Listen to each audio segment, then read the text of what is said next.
دو مچھوارے بھائی کی خوبصورت کہانی۔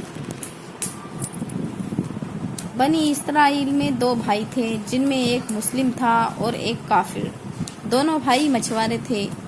کافر بھائی بت کی پوجا کرتا تھا اور جب مچھلی پکڑنے کے لیے پانی میں جال ڈالتا تھا تو اس کی پوری جال بھر جاتی تھی اور جال کھینچنا مشکل ہو جاتا، اور دوسرا بھائی جو کہ مسلم تھا اس کے جال میں صرف ایک یا دو مچھلی ہی آتی۔ وہ اس مچھلی کو لے کر اللہ کا شکر ادا کرتا تھا۔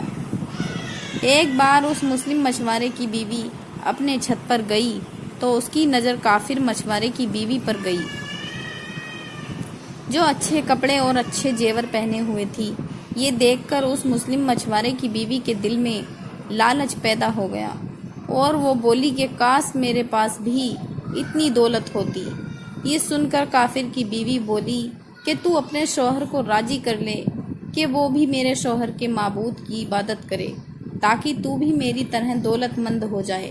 یہ سن کر مسلمان کی بیوی کچھ غم زدہ ہو کر نیچے آئی۔ پھر جب اس کا شوہر گھر آیا تو اس نے اپنی بیوی کو غم زدہ دیکھ کر اس سے پوچھا کہ کیا بات ہے، تم اتنی اداس کیوں ہو؟ تو اس کی بیوی بولی کہ یا تم مجھے طلاق دے دو یا تم اپنے بھائی کے معبود کی عبادت کرنے لگو۔ یہ سن کر اس کے شوہر نے کہا کہ اے اللہ کی بندی، کیا تو اللہ سے نہیں ڈرتی جو تو کفر کی بات کرتی ہے؟ تو وہ بولی کہ بس کرو، اتنی باتیں مت بناؤ، میں اس طرح بھوکی ننگی نہیں رہ سکتی۔ جبکہ دوسری عورتیں اور تمہارے بھائی کی بیوی کو میں دیکھ رہی ہوں کہ وہ اچھے اچھے کپڑے اور زیور پہنے رہتی ہیں۔ جب اس مسلم مچھوارے نے دیکھا کہ اس کی بیوی ضد پر آ گئی ہے اور وہ نہیں سمجھ رہی تو اس نے اسے کہا کہ ٹھیک ہے، تم پریشان مت ہو، کل سے میں مزدوری کروں گا اور خوب محنت کروں گا اور میں تمہیں روزانہ 2 درہم دیتا رہوں گا۔ ان 2 درہم سے تم اپنی ضرورت کی چیزیں دھیرے دھیرے کر کے خرید لینا۔ یہ سن کر اس عورت کو تسلی ملی۔ صبح صبح وہ مسلم اپنے گھر سے مزدوری کی تلاش میں نکلا، لیکن کہیں بھی اسے کوئی کام نہیں ملا۔ وہ ادھر ادھر پھرتا رہا لیکن کسی نے بھی اس کی مدد نہیں کی۔ آخر کار وہ مایوس ہو کر ایک تالاب کے پاس جا کر بیٹھ گیا۔ پھر شام ہونے تک وہ اللہ کی عبادت کرتا رہا، اور جب وہ گھر آیا تو اس کی بیوی نے کہا کہ تم آج اتنی دیر تک کہاں تھے؟ تو وہ کہنے لگا کہ میں بادشاہ کی خدمت میں تھا، بادشاہ نے مجھ سے اس دن کام کرنے کی شرط رکھی ہے۔ یہ سن کر اس کی بیوی بولی کہ وہ بادشاہ تم کو کیا دے گا؟ تو اس نے جواب دیا کہ میرا بادشاہ بڑا کریم ہے اور اس کے خزانے خوب دولت سے بھرے ہوئے ہیں، وہ مجھے وہ سب دے گا جو میں اس سے مانگوں گا۔ پھر وہ اسی طرح اپنے خدا کی عبادت میں لگا رہا۔ جب تیسری رات ہوئی تو اس کی بیوی نے کہا کہ اگر تم نے کل مجھے درہم نہیں لا کر دیا تو تم مجھے طلاق دے دینا۔ یہ سن کر اس کو بہت دکھ ہوا اور پھر وہ اگلے دن ایک یہودی کے پاس گیا اور اس سے کہا کہ کیا تم مجھے اپنے پاس مزدوری پہ لگا لو گے؟ یہ سن کر اس یہودی نے کہا کہ ہاں، میں تمہیں مزدوری پہ لگا لوں گا، مگر ایک شرط ہے کہ میرے پاس تمہارے کھانے پینے کا کوئی انتظام نہیں ہوگا۔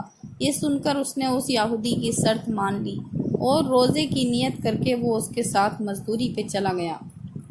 ادھر دوسری طرف ایک آدمی اس کی بیوی کے پاس گیا، اس کا دروازہ کھٹکھٹایا تو اس کی بیوی باہر نکلی تو اس آدمی نے اس کی بیوی کو 29 اشرفی دیے اور اس سے کہا کہ یہ تمہارے شوہر کی مزدوری ہے، تمہارا شوہر 29 دن سے بادشاہ کی خدمت میں تھا اور پھر تمہارے شوہر نے بادشاہ کو چھوڑ دیا۔ اگر وہ 30ویں دن بھی بادشاہ کی خدمت میں جاتا تو اسے بہت کچھ مل جاتا، لیکن وہ ایک یہودی کے پاس چلا گیا۔ اگر وہ ہمیشہ بادشاہ کی خدمت کرتا تو اسے ہمیشہ انعام و اکرام ملتا، بس یہ لو 29 اشرفی۔ اگر وہ آج بھی آتا تو 30 اشرفیاں ملتی۔ پھر وہ عورت ان میں سے ایک اشرفی لے کر بازار گئی اور ایک سنار کو وہ اشرفی دکھایا تو اس سنار اس اشرفی کے بدلے 1000 درہم دے دیے۔ جب شام کو وہ آدمی گھر آیا تو اس کی بیوی نے اس سے کہا کہ آج تم کہاں تھے؟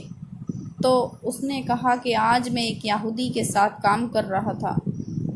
تو اس کی بیوی نے کہا کہ آخر تم بادشاہ کی خدمت چھوڑ کر کسی اور کی خدمت کیوں کرتے ہو؟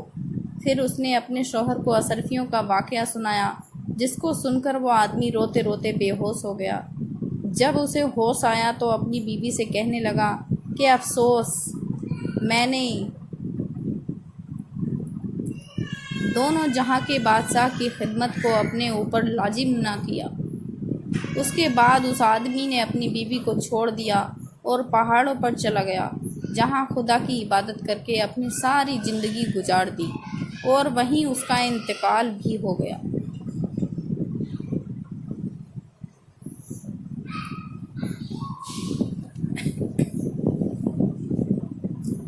دوستوں اور عزیزوں، اللہ کے خزانوں میں کوئی کمی نہیں۔